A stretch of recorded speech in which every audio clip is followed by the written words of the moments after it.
السلام علیکم، میں ہوں آپ کا میزبان صاحبزادہ سلیل۔ امید ہے آپ دوست جہاں بھی ہوں گے خیر خیریت و عافیت سے ہوں گے۔ ایران کے حوالے سے ناظرین بات کریں گے۔ ایک تو ایران میں 3 جوانوں کو پھانسیاں دے دی گئی ہیں جو ایران کے ساتھ اپنی مٹی کے ساتھ غداری کر رہے تھے۔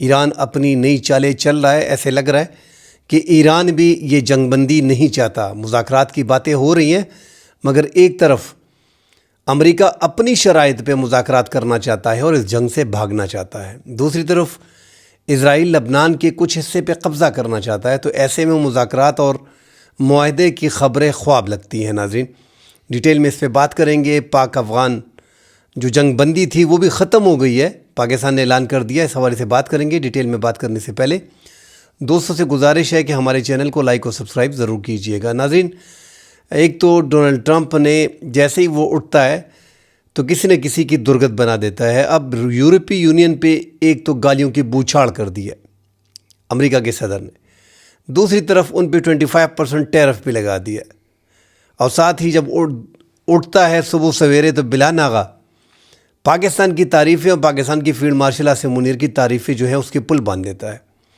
اب حافظ صاحب سے پوچھنا چاہیے کہ کون سا اور کس پیر سے ایسا تعویذ لیا ہے جو ڈونلڈ ٹرمپ جیسے بندے کو آپ نے کنٹرول کیا ہوا ہے، اور جب ان سے سوال کیا جاتا ہے کہ ایران کی مدد جو ہے وہ پاکستان کر رہا ہے اور پاکستان نے راستے دے دیے، اس پہ بھی اس کا کہنا ہوتا ہے کہ ہمیں پتہ ہے، مجھے پتہ ہے، اور میں پاکستان سے خوش ہوں، اور پاکستان کا فیلڈ مارشل بہترین کام کر رہا ہے، اور پاکستان کا وزیر اعظم جو ہے وہ بہترین آدمی ہے، ذہین آدمی ہے۔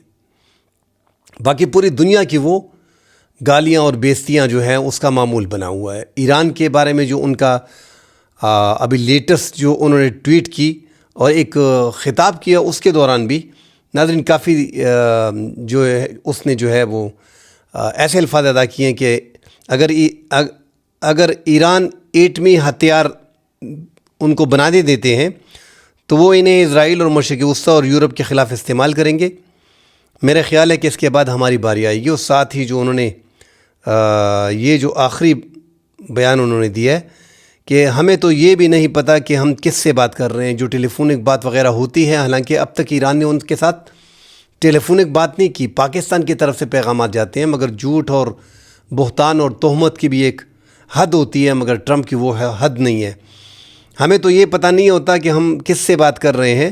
ہم فون کرتے ہیں، کوئی محمد صاحب لائن پر آ جاتے ہیں تو میں پوچھتا ہوں کیا آپ لیڈر ہیں؟ ہم تو کسی کے لیڈر کو تلاش کر رہے ہیں۔ یہ دنیا کا واحد ملک ہے جس کا کوئی لیڈر بننا ہی نہیں چاہتا۔ آپ پوچھیں کیا کوئی صدر بننا چاہتا ہے تو کوئی آگے نہیں آنا چاہتا۔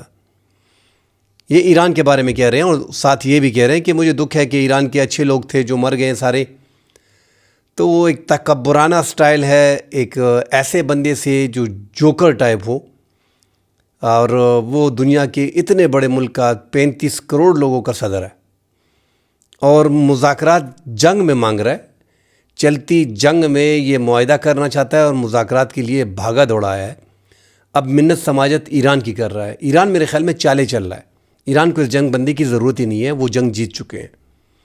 اس کی بڑی وجہ ٹھیک ہے، ان کو معاشی طور پہ مشکلات آ رہی ہیں، مگر ایران کو یہ اندازہ ہے، میرے خیال میں جو 12-13 دن کی ان کی جو خاک جزیرے میں سٹوریج کا مسئلہ پڑ رہا ہے کہ وہ تیل جو ہے ان کے لیے کافی مسئلہ، 3 ملین بیرل فی یومیہ ان کے لیے مسئلہ بن رہا ہے۔ پھر سٹوریج نہیں ہوگا، جو امریکی محکمہ خزانہ نے کہا ہے کہ 60% کا کوٹا ان کے پاس موجود ہے، انہوں نے فل کیا ہوا ہے، 40% کا کوٹا موجود ہے۔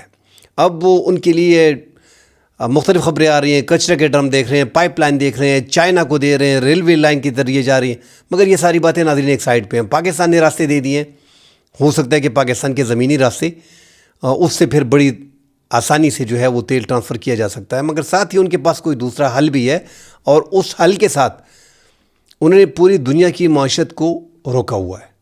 وہ پوری دنیا کو سزا دینا چاہتے ہیں ایران، وہ سزا اس لیے دے رہے ہیں کہ وہ پیوٹن والی بات یاد آ جاتی ہے، اور ہمارے فیلڈ مارشل عاصم منیر نے بھی یہ اس کی کاپی کی تھی، تقریباً انہوں نے بھی ایک بات ایسی کی تھی۔ پیوٹن نے کہا تھا کہ ایٹمی جنگ کے حوالے سے جب اس سے پوچھا گیا یوکرین جنگ کے حوالے سے کہ آپ کے پاس ایٹمی پروگرام ہے، ایسا نہ کہ ایٹمی جنگ ہو جائے، انہوں نے کہا کہ اگر روس کو خطرہ ہوا، وہ آخری الفاظ میں بول دیتا ہوں کہ اگر روس پہ حملہ ہوتا ہے اور روس اس دنیا میں نہیں رہتا تو پھر مجھے دنیا کی پرواہ نہیں ہے. وہ ہماری فیلڈ مارشل عاصم منیر نے بھی کہہ دیا تھا کہ اگر پاکستان کو خطرہ ہوتا ہے تو پھر پوری دنیا کو ہم جو ہے وہ اس کے پھر پرواہ نہیں ہے کہ پوری دنیا میں کیا ہوتا ہے, پوری دنیا کو ہم ہلا دیں گے. یہ جنگ صرف پاکستان اور بھارت کی نہیں ہوگی. تو اسی طرح جو ہے وہ ایران نے اپنا فلسفہ اختیار کیا ہوا ہے. یہ میرے خیال میں یہ 1 مہینہ مزید پوری دنیا برداشت نہیں کر پائے گی. یہ جو انرجی کرائسس ہے, ایک وہ غالباف اسپیکر جو ایران کے ہیں ان کی بات سچ ثابت ہوئی ہے. 140 150 پہ اور 200 پہ پاسبل ہے کہ فی بیرل تیل کی قیمت چلی جائے, پھر پوری دنیا جو ہے وہ برداشت نہیں کر پائے گی. تو ایران اپنی چالیں چل رہا ہے, وہ نرم شرائط کے اشارے بھی دے رہا ہے. ایٹمی پروگرام پہ وہ کمپرومائز بھی نہیں کر رہا جو پہلے اس پہ مان رہا تھا. جنگ کے بعد ان کا نقصان ہو چکا ہے. اب وہ اپنے کارڈ بڑے اچھے طریقے سے کھیل رہا ہے. پاکستان کو بھی انگیج کیا ہوا ہے. امریکی صدر بھی اس انتظار میں بیٹھا ہے. آپ اندازہ لگائیں کہ پورا امریکہ انتظار میں بیٹھا ہے. صرف یہ جو ایران کے پیچھے بات کر رہے ہیں کہ ایران کا صدر نہیں ہے اور وہاں پہ کوئی لیڈر نہیں ہے, کوئی لیڈر نہیں بننا چاہتا, ہر دوسرا بندہ شہادت کے لیے وہاں پہ تیار ہے. آج اگر ایران کہہ دے کہ ہم راضی ہیں مذاکرات پہ اور یہ شرائط مان لیتے ہیں, ہم جو یورینیم کی افزودگی ہے 440 کلو گرام, یہ ہم امریکہ کے یا روس کے حوالے کرنا چاہتے ہیں یا چین کے حوالے کرنا چاہتے ہیں, سارے 24 گھنٹے کے نوٹس پہ یہ فوری طور پہ پاکستان پہنچیں گے, مذاکرات کے لیے بیٹھیں گے. 2-4 دفعہ تو انہوں نے اپنے نائب وزیر اعظم کو اسٹینڈ ٹو رکھا, پوری دنیا میں مذاق بنا ہے ان کا کہ یہ کتنے تڑپ رہے ہیں, اور وہ الفاظ ایران پہ اپلائی کر رہے ہیں. ایران کا نقصان ہو رہا ہے, بڑی حد تک نقصان ہوا ہے, مگر ایران پوری دنیا کو اس کی سزا بھی دے رہا ہے, اور امریکہ بھی اس سے خالی نہیں ہے. امریکہ پہ پریشر بھی ہے, انٹرنیشنل پریشر بھی ہے, جو باقی جو ان کے اپنے ملک کا انٹرنل جو پریشر ہے ان کا پریشر بھی ان پہ ہے. اکنامک پوری دنیا کی ڈوب رہی ہے, اس کا پریشر بھی ہے. تو ان کو بھی ملٹیپل جو ہے ان کو اس ٹائم پہ ان کو بھی ایسے ملٹیپل چیزیں سامنے آئی ہیں کہ ان کے لیے بڑی مشکلات سامنے کھڑی ہوئی ہیں. وہ اس جنگ سے نکلنا چاہ رہا ہے, راستے ڈھونڈ رہا ہے, مگر ٹرافی ساتھ لے کے جانا چاہتا ہے, اور ٹرافی ایران اتنی آسانی سے نہیں دے گا. اب ایران کو بھی اندازہ ہو گیا ہے, اور ایران اسی طرح کارڈ پلے کر رہا ہے جس طرح امریکہ دھمکیاں دے رہا ہے. ایران کو اندازہ ہو گیا ہے, انہوں نے اپنی ایک نیوز میں بھی چھاپا تھا, جب تک ٹرمپ کے منہ پہ آپ ٹیپ نہیں لگائیں گے, اس کے منہ کو وار نہیں دیں گے, یہ آسانی سے یہ مسئلہ حل ہونے والا نہیں ہے. آج اسرائیل نے لبنان پہ حملہ کر دیا ہے. لبنان پہ آپ اندازہ لگائیں کہ وہاں پہ جنگ بندی ہے, اور ایران کی بڑی کنڈیشن اور بڑی شرط بھی یہی تھی کہ لبنان پہ جنگ بندی میں شامل ہوگا, اس کے خلاف حملے نہیں ہوں گے. مذاکرات سے پہلے یہ الفاظ سے جو فیلڈ مارشل عاصم منیر نے ڈونلڈ ٹرمپ کو کہہ دیا تھا اور ان کے مابین جنگ بندی کرا دی تھی. آج بھی انہوں نے لبنان پہ جو ہے وہ میسو بمباری کی ہے. تو ایران اس سب چیزوں کو دیکھ رہا ہے, وہ اتنی آسانی سے ماننے والا بھی نہیں ہے. ناظرین, ایران میں جو 12 دن کی جون میں جنگ ہوئی تھی, اس میں جو 2 نوجوان تھے, بلکہ 3 نوجوان تھے, ایک کراٹے چیمپئن تھا, اور یہ 2 نوجوان جو ہیں یعقوب کریم اور ناصر بغزادہ, ناصر کریم, یعقوب کریم اور ناصر بغزادہ, ان پہ ایک تو یہ ایران کی جو میزان نیوز ایجنسی ہے جو سرکار کی بڑی نزدیک ہے, ان کے بیان سامنے آئے ہیں کہ ان دونوں کو, ان تینوں کو, ایک کراٹے والے کو اور ان دونوں کو پھانسیاں دے دی گئی ہیں. ایران میں سے پہلے بھی خبریں چھپی ہیں کہ تیزی سے پھانسیاں دی جا رہی ہیں. وہ غداروں کو زیادہ ٹائم انتظار نہیں کرنے دیتے. انہوں نے بس, ان کو پتہ ہے کہ ایک تو جنگ ہم پہ مسلط کی گئی, اور جب جنگ ان پہ مسلط کی گئی, جو امریکہ شروع میں چیخ رہا تھا کہ یہ کچھ 89 لوگ جو تھے ان کو پھانسیاں نہیں دینی, تقریباً ان سب کو انہوں نے پھانسیاں دی دی ہے. اب AI پہ بعض خواتین کی فوٹو بنا کے شو کیا جا رہا ہے کہ ان کو پھانسیاں دی جا رہی تھی, اور ٹرمپ کہتا ہے کہ میں نے روک دی, وہ بھی ڈرامہ تھا. ایکچول میں جو وہاں پہ موساد کے جو جاسوس تھے ایران کے اندر, ان میں سے کسی کو بھی نہیں بخشا جا رہا. وہ انہوں نے سب کو پکڑا ہوا ہے. ہزاروں کی تعداد میں موجود ہیں, اور سینکڑوں کی تعداد میں اب تک انہوں نے پھانسیاں دے دی ہیں. تو ایران اس چیز میں معافی نہیں دے رہا. اب تو ان پہ سپر پاور نے اور اسرائیل نے حملے کیے ہیں. اب تو ان کو کسی سے پوچھنے کی ضرورت ہی نہیں ہے, ان کا قانون سب کچھ اپنا ہے. وہ میرے خیال میں وہ انڈر گراؤنڈ بھی کئی پھانسیاں دے رہے ہیں, کسی کو نہیں بخشے. جس تھوڑی بہت بھی ان کو بھنک لگے کہ یہ بندہ رجیم چینج میں ملوث تھا یا ملک کے خلاف ملوث تھا, ان 2 کے بارے میں تو کہا جا رہا ہے کہ یہ اصفہان میں جو ایٹمی پروگرام وہاں پہ جو یورینیم کی افزودگی تھی ان کے نقشے اور ان کی معلومات جو ہے وہ فراہم ان کو دے رہے تھے، اس لیے ان کے خلاف جو ہے وہ یہ کارروائی کی گئی اور یہ پھانسیاں ان کو دی گئی۔ ناظرین، چین روس مدد کر رہا ہے ایران کی، اور اس میں ناظرین اگر آپ پوری ڈیٹیل دیکھیں، یہ جنگ جب ختم ہوگی تو بہت سی چیزیں آپ کے سامنے آئیں گی، اور اس میں جو کردار روس کا ہے وہ آپ کو بڑے پیمانے پہ اس ٹائم پہ نظر آئے گا، اور چین کا۔ ایک تو چین کے بارے میں جو خبریں آ رہی ہیں کہ جو آج بھی بین الاقوامی میڈیا نے شیئر کیا ہے کہ T-01B جو ان کا سیٹلائٹ ہے چین کا، مشرق وسطیٰ میں جتنے بڑے حملے ہوئے ان میں یہ استعمال کیا گیا، اور اس کے ایکوریسی نشانے کا بالکل ایکوریٹ نشانے پہ انہوں نے ان کو ٹارگٹ کیا، جو آج ایک دوسرا بین الاقوامی ادارے نے جو ہے اس کو بھی کوٹ کیا ہے کہ اب تک مشرق وسطیٰ میں تقریباً 16 حملے ہو چکے ہیں، جن میں سے 8 عرب ممالک جو ہیں ان میں 16 حملے کیے گئے، اور ان کے ریڈار اور ان کے دفاعی نظام، ان کے جو پیٹریاٹ تھے اور ان کے جو تھاٹ سسٹم تھے، ان سب کو انہوں نے نقصان پہنچایا اور بڑے طریقے سے ان سب کو انہوں نے تباہ کیا۔ روس کی بھی جو مدد شامل ہوتی ہے، روس تو ایک سیٹلائٹ اور خلائی نگرانی اسپیس جو ان کی مدد سے انہوں نے بھیجا ہوا ہے، خیام سیٹلائٹ بھیجنے میں وہ زیادہ مدد جو ہے وہ روس نے کی تھی، اس سے بھی بڑا تعاون جو ہے ان کو مل رہا ہے، اور سگنل انٹیلیجنس اور سائبر ڈیفنس میں بھی ان کے آپس کے کافی معاہدے ہیں، جس سے الیکٹرانک وارفیئر اور جدید ترین سگنل ان میں ان کو کافی مدد مل رہی ہے۔ سائبر سیکیورٹی میں دونوں ممالک نے جو معاہدے ان کے تھے اس کے مطابق یہ ان کی مدد کر رہا ہے۔ ریڈار سسٹم میں روس نے ایران کو جدید ترین ریڈار اور مانیٹرنگ سسٹم فراہم کیے، جو ابھی تک ان کے پاس موجود ہے۔ جو شام کے دوران روس اور ایران نے ایک مشترکہ انٹیلیجنس سینٹر قائم کیا ہوا تھا، وہ اب بھی فعال ہے، اس سے بھی مدد دی جا رہی ہے۔ اور ساتھ ہی جو بیلسٹک میزائل اور دیگر میزائل میں ان کے جو کیمیکل استعمال ہوتے ہیں، جو کلیدی کیمیکل ہیں، وہ بھی ٹھوس ایندھن والے، وہ بھی ان کی میزائلوں کے لیے جو ہے خیبر شکن کے لیے اور فتح کے لیے اور دھماکہ خیز توانائی پیدا کرنے کے لیے جو استعمال ہوتے ہیں، وہ بھی ان کو فراہم کیے گئے ہیں، ان جدید میزائلوں کو۔ اور باقی جو میزائل ان کے جو سمت بدلتے ہیں، اس میں چین نے بڑا اہم رول ادا کیا ہے ان کے لیے۔ تو چین اور روس ان کے پہلے سے بھی دفاعی معاہدے تھے، اور یہ جو حملہ ہو رہا تھا اس سے پہلے روس نے اور چین نے کافی ان کی مدد کی تھی، اور یہ جو وقفہ ہوا ہے اس میں بین الاقوامی خبریں جو آ رہی ہیں کہ چین کافی مدد ان کی کر رہا ہے، اور اب بھی ان کی مدد جاری ہے۔ اور امریکی صدر نے بھی ایک جو بحری جہاز ان کا پکڑا ہوا ہے اس پہ انہوں نے کہہ دیا تھا کہ اس میں جو ہے وہ کچھ ایسے کیمیکل ملے ہیں جو بیلسٹک میزائل اور دیگر، جو ہمارے لیے اچھی خبر نہیں ہے، اور امریکہ یہ ایکسیپٹ بھی کر چکا ہے کہ روس اور چین جو ہے ہمارے خلاف ان کی باقاعدہ جو ہے وہ اس ٹائم پہ مدد کر رہے ہیں۔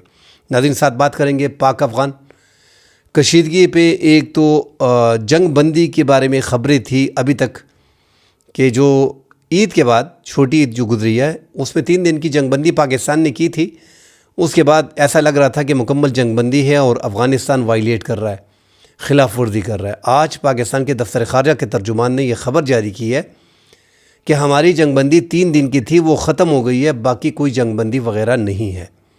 اس کا مطلب ہے کہ پاکستان ابھی اپنے دونوں ہاتھ کو کھولنا چاہ رہا ہے، اور آگے آپ دیکھیں گے کہ جس طرح بارڈر پہ ٹینک اور توپیں پہنچائی جا رہی ہیں، اور باجوڑ اس سائڈ پہ جو کنڑ کا ایریا ہے، شمالی وزیرستان اور جنوبی وزیرستان جو اس ٹائم پہ حالات بھی بڑی وہاں پہ خراب ہیں، اس سائڈ پہ جو پکتے اور خوست وغیرہ ہیں، آپ دیکھیں گے کہ چند دنوں میں ننگرہار پہ اور کنڑ میں اور خوست میں اور پکتیا میں اور پکتیکا میں یہاں پہ کارروائیاں آپ کو دیکھنے کو ملے گی، کیونکہ پاکستان نے جو فگر جاری کی ہیں کہ ہم نے خیر سگالی کے لیے 3 دن عید میں جو ان کے لیے جنگ بندی کی تھی، ان میں پاکستان کے اب تک انہوں نے عید کے بعد سے 52 شہریوں کو، عام شہریوں کو نشانہ بنایا اور شہید کیا ہے۔ 84 جو ہیں وہ بیچ میں زخمی ہیں۔ تو یہ کارروائیاں افغان طالبان کی طرف سے پاکستان کی سیکیورٹی فورسز پہ کرنے کی بجائے عام شہریوں پہ کی گئی ہیں۔ ان کا جواب پاکستان نے ٹھوس بنیادوں پہ دیا اور ان کی کئی چوکیوں کو تباہ کیا ہے، مگر آگے جا کے اب پاکستان ایک فل فلیج، جو پاکستان کا ایک طریقہ کار ہے کہ جس طرح پاکستان نے رمضان میں اور اس سے تھوڑا پہلے افغانستان میں کارروائیاں شروع کر دی تھی. سرجیکل سٹرائک آپ کہہ لیں وہ تو 1-2 دن میں بندہ کر لیتے ہیں، مگر یہ تو نان سٹاپ پاکستان نے فضائی بمباری کی تھی. اور افغانستان کے جو مین ان کے برگیڈ ہیڈ کوارٹر تھے، ان کے کور ہیڈ کوارٹر تھے، ان کے بٹالین ہیڈ کوارٹر تھے، ان کو پاکستان نے نشانہ بنایا تھا اور ان میں کافی تباہی پاکستان نے مچا دی تھی. اور ان میں زیادہ تر ان کے جو اہم کمانڈر ہیں، جو اہم عہدوں پہ ہیں طالبان کی سیکیورٹی فورسز میں، ان کی بھی اس میں زیادہ ہلاکت ہوئی ہے. اب افغانستان اور پاکستان کے مابین یہ جو کشیدگی ہے، اس کا مین مدعا ناظرین TTP ہے. ایک ہی بات پاکستان بار بار کر رہا ہے کہ آپ اپنے بارڈر کو پراپرلی مینیج کرو، آپ جس طرح ہم مینیج کر رہے ہیں، اور ان TTP کے خلاف کارروائی کرو، جس پہ ہم کافی دفعہ بات کر چکے ہیں. افغانستان میں طالبان کی حکومت ہرگز بھی TTP کے خلاف کبھی کارروائی نہیں کریں گے. اور یہ پاکستان سیکیورٹی فورسز نے جو اتنے بڑے حملے ان کے خلاف کیے، تو یہ پاکستان سیکیورٹی فورسز نے طے کر لیا ہے. مگر جو پاکستان کے اندر اس ٹائم پہ آوازیں اٹھ رہی ہیں کہ جو ہمارے TTP ہزاروں کی تعداد میں موجود ہیں، جو ہمارے پاکستانی ہیں، ہمارے جنوبی اضلاع میں اور ہمارے سابقہ ٹرائبل ایریاز میں، تو یہ جو پاکستان میں دہشت گردی ہے، یہ خیبر پختونخوا سے ہم لنک کر رہے ہیں. بیسیکلی 2018 میں خیبر پختونخوا میں یہ کرم، جنوبی وزیرستان، شمالی وزیرستان، یہ ایجنسیاں تھیں، مومن ایجنسی، خیبر ایجنسی، باجوڑ ایجنسی، ان کو شامل کیا گیا. 2003 سے لے کے 2007 میں پھر TTP بنی. یہ مسلسل دہشت گردی کی زد میں یہ علاقہ ہے. یہ جو سوالات اٹھ رہے ہیں نا کہ اتنے عرصے سے پاکستان کی سیکیورٹی فورسز تھیں، اور جو ہم ہر دور حکومت میں کہتے ہیں کہ آج ہم سیریس ہو گئے، کل سیریس ہو گئے، یہ ایسی وار ہے ناظرین کہ یہ اصل میں بیرونی ہاتھ اس میں ملوث ہے، اور یہ اتنی آسان ہے نہیں جتنی ہم کو لگ رہی ہے. ہماری اپنی بھی سیکیورٹی لیبس ہیں، ہماری اپنی نالائکیاں بھی ہیں، اس کو بھی ماننا پڑے گا، مگر ساتھ جو بیرونی مداخلت ہے وہ بھی ہماری ایجنسیاں کنٹرول نہیں کر پا رہی. اس لیے یہ لمبے عرصے سے یہ جنگ جو ہے یہ چل رہی ہے، اور شکوک و شبہات جو ہیں وہ عوام میں پیدا ہو رہے ہیں. پاکستان کی افغان پالیسی کبھی بھی ایک ساتھ ایک جیسی نہیں رہی. جو بھی سرکار آئی ہے انہوں نے اپنی افغان پالیسی کو، اسپیشلی عمران خان کے دور میں جب ان کی گورنمنٹ آئی، انہوں نے پالیسی کو مکمل طور پہ چینج کر دیا تھا، اور امریکہ کے خلاف کہ امریکہ جو ہے یہاں سے بھاگ گیا ہے، اور انہوں نے غلامی کی زنجیریں توڑ دی ہیں. اس ٹائم پہ بھی ہماری آرمی جنرل فیض حمید اور ساتھ قمر جاوید باجوہ، وہی ہمارے آرمی چیف اور ہمارے ISI چیف تھے، اور انہی کی پالیسی چل رہی تھی. پاکستان میں زیادہ تر آرمی کی پالیسی چلتی ہے، تو ہم کو پالیسی کو آگے 10-15 سال کے لیے رکھنا پڑے گا. اور اب جب آپ نے ایک بار فیصلہ کر لیا افغان طالبان کی رجیم کو چینج کرنے کا، جو پاکستان نے 2025 کے اینڈ میں کیا تھا کہ سال 2026 جو ہے، یہ ایسی خبریں جو اشارے ہمیں ملتے ہیں DG ISPR کی پریس کانفرنس سے. آپ اگر ایک بار ان کی پریس کانفرنس سن لیں افغانستان کے حوالے سے، تو آپ کا اندازہ ہو جائے گا کہ پاکستان نے مکمل تہیہ کر رکھا ہے. تو پاکستان اس فیز میں ابھی تک نہیں پہنچا ہے کہ افغان طالبان پہ ڈائریکٹلی ان کے حکومت پہ پاکستان کارروائی کرے، مگر اس حد تک پاکستان آگے چلا گیا کہ ان کی سیکیورٹی فورسز پہ حملے ہو رہے ہیں. انٹرنل جو ہمارے ہزاروں کی تعداد میں شدت پسند دہشت گرد موجود ہیں، جس کا تانا افغان طالبان ہمیں دیتے ہیں کہ آپ کے بارڈر کے اندر موجود ہیں، آپ کی اتنی چوکی ہیں، آپ کی اتنی فورس ہے، آپ کے پاس کون سا اسلحہ نہیں ہے، آپ ان کو ختم کریں، اپنے ایریا کو ہم پہ الزام نہ لگائیں. تو جو ہمارے اندر TTP ہے، ان کے خلاف بھرپور کارروائی ہونی چاہیے. سیکیورٹی فورسز کو یہ مکمل طور پہ خاتمہ ہماری ذمہ داری ہونی چاہیے اور کرنی چاہیے.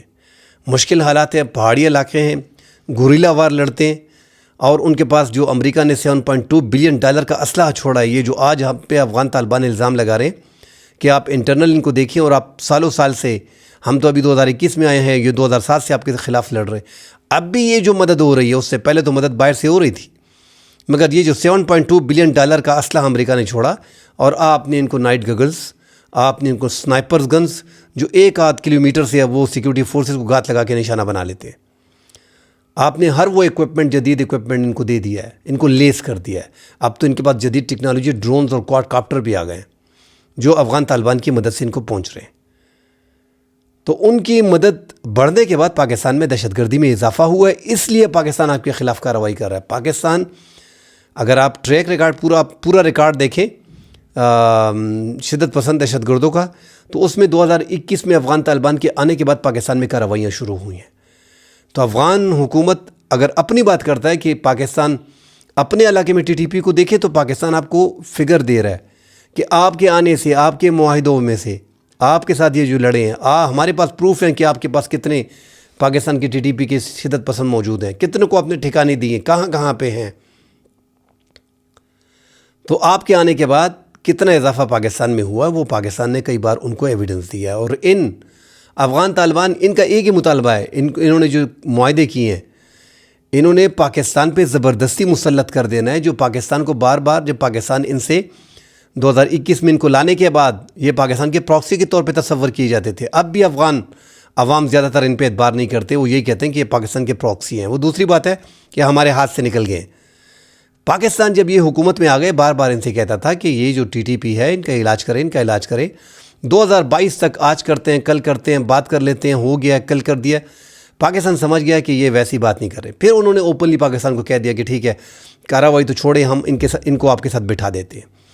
تو جنرل عمران خان کے دور میں جنرل فیض اور جنرل باجوہ جب تھے، بٹھایا گیا پاکستان کے ساتھ، اور پھر جب PDM کی گورنمنٹ آئی تو اس میں بھی بٹھایا گیا، اس میں بھی جنرل فیض تھے اور خواجہ آصف تھے۔ پھر ان کو غزنی میں بسانے کی بات کی گئی، پھر پاکستان نے انکار کیا۔ جو خواجہ آصف کہتے ہیں بھی ہے کہ 10 ارب روپے مانگ رہے تھے، ہم شورٹی مانگ رہے تھے، کیا شورٹی ہے؟ مگر پھر متحدہ عرب امارات نے ان کے لیے غزنی میں جو ہے وہ پھر جو پاکستان کے مہاجرین کے بارے میں کہا جاتا ہے کہ ان کے لیے پھر وہاں پہ گھر بنائے، جو پاکستان ان کو TTP کہتا ہے۔ متحدہ عرب امارات ہے یا قطر ہے، عرب ملکوں میں سے کسی ملک نے پھر ان کی مدد کی، ان کو وہاں پہ گھر وغیرہ 2 کمروں کے بنا کے دیے۔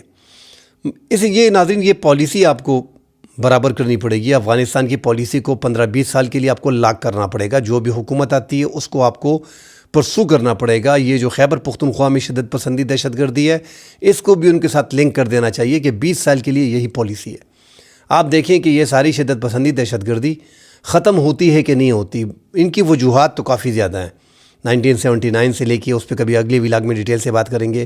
جنرل ضیاء نے جس طرح ہم نے امریکہ کی اس جنگ میں ہم گئے، جس کو بعد لوگ کہتے ہیں کہ وہ اپنا ہرمز تک آنا چاہتے تھے، اور جنرل ضیاء کے پرانے ویڈیو کلپ بھی دکھا رہا ہے، مگر ساتھ ہی سعودی عرب نے جو کہہ دیا ہے، محمد بن سلمان یہ جو ولی عہد ہیں کہ ہم نے امریکہ کی مدد کی اور یہاں پہ مدارس قائم کیے اور مساجد قائم کی اور جہادی تنظیمیں پیدا کی، اور ہم نے پیسے فنڈ ہم نے دیے۔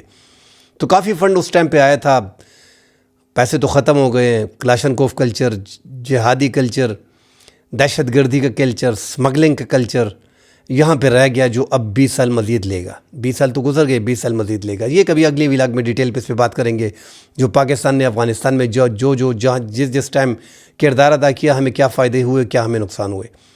اگلے ولاگ میں ناظرین ڈیٹیل میں اس پہ بات کرتے ہیں۔ فی الحال کے لیے اجازت دیجیے، اللہ حافظ۔